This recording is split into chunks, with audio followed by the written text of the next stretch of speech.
Gates open, they're up and racing. We have emergency call moving up 9 Dragon to take the lead. Final judgment.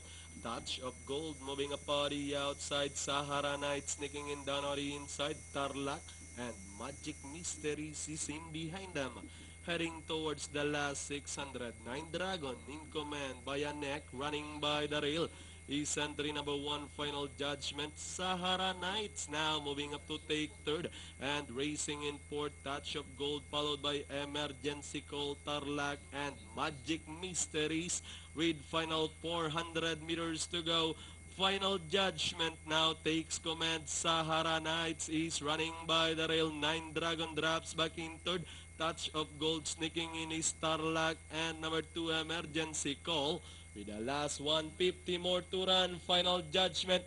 9 Dragon fighting back once again on the outside, giving the final burst of energy, but it's going to be close between final judgment and 9 Dragon. Then comes Sahara Knights, Touch of Gold, Tarlac, Emergency Call, and Magic Mysteries.